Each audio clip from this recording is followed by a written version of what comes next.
ਟੁਰਦਾ ਮੈਂ ਉੱਪੜ ਗਿਆ ਦਰਿਆ ਤੇ। ਉਹ ਤੱਲਾ ਦਾ ਨਾਂ ਲਿਆ, ਲੈ ਕੇ ਤੇ ਛਾਲ ਮਾਰੀ ਹੈ ਘਰਲ ਤੋਂ। ਮਸਾਂ ਹੀ ਪਾਰ ਕੀਤੀ ਹੈ। ਅੱਗੇ ਮੱਛੀਆਂ ਵਾਲੇ ਆਣ, ਉਹ ਮੱਛੀਆਂ ਪੈ ਫੱਦੇ ਨੇ, ਆਪਣਾ ਸ਼ੌਕ ਪੂਰਾ ਪੈ ਕਰਦੇ ਨੇ ਦਰਿਆ ਤੋਂ। ਤੇ ਸਾਹਮਣੇ ਉਹਨਾਂ ਸਕੂਟਰ ਖਿਲਾਰੇ ਨੇ। ਮੈਂ ਕਿਹਾ ਪਤਾ ਨਹੀਂ ਕਿਹੜੇ ਬੰਦੇ ਨੇ।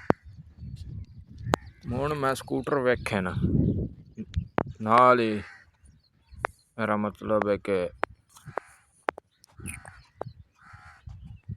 ਟੁਰਦਾ ਅੱਗੇ ਆ ਗਏ ਗੱਡੇ।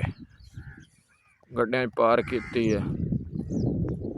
ਹੁਣ ਥੱਲੇ ਆਣ ਪੱਠੇ ਗੱਡੇ, ਉਹਨਾਂ ਵਿੱਚੋਂ ਲੱਗਦਾ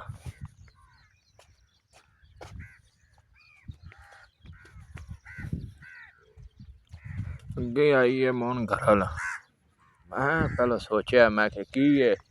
ਹੁਣ ਮੈਂ ਸ਼ਾਹ ਦੇ ਨਾਲ ਇੱਕ ਛਾਲ ਮਾਰੀ, ਦਿਲ ਤੇ ਹੱਥ ਰੱਖ ਕੇ, ਬੜਾ ਔਖਾ ਪਾਰ ਕੀਤੀ। ਪਾਰ ਤੇ ਹੋ ਗਈ ਹੈ ਤੇ ਨਾਲ ਹੀ ਲੱਗਿਆ ਕਮਾਦ ਹੈ, ਇੰਨਾ ਸਾੜ ਛੱਡਿਆ ਵਿੱਚ। ਮੋਹਨ ਆਇਆ ਮੈਂ ਡੇਰੇ ਤੇ, ਉੱਥੇ ਵੇਖਿਆ ਤੇ ਬਾਰਿਸ਼ ਹੋਈ ਰਾਤੀ ਤੇ ਚਿੱਕੜ। ਹੁਣ ਉੱਥੇ ਮੈਂ ਡਿੱਗ ਪਿਆ। ਉੱਥੋਂ ਉੱਠਿਆ ਤੇ ਹੁਣ ਮੈਂ ਆ ਕੇ ਮੋਟਰ ਚਲਾਈ ਹੈ, ਪੱਠੇ ਕੁਤਰਨ ਲੱਗ ਪਿਆ। ਅੱਗੋਂ ਟੁਰ ਗਈ ਬਿਜਲੀ, ਬੜਾ ਅਫਸੋਸ ਹੋਇਆ ਜਿਹੜੀ ਬਿਜਲੀ ਟੁਰ ਗਈ ਹੈ। ਹੁਣ ਬਲਬ ਮੈਂ ਬਾਲਿਆ।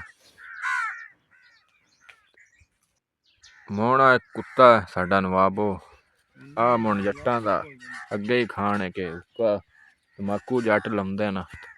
ਤੰਬਾਕੂ ਹੁਣ ਉਹਨਾਂ ਲਾ ਛੱਡਿਆ ਤੇ ਹੁਣ ਇਹਦੀ ਗੋਡੀਆਂ ਸ਼ੁਰੂ ਹੋ ਗਏ ਨੇ। ਵੱਧਸੀ ਮਣ ਕੱਛ ਘਸਣਾ ਡੇਰਿਆਂ ਤੇ ਬਹਿ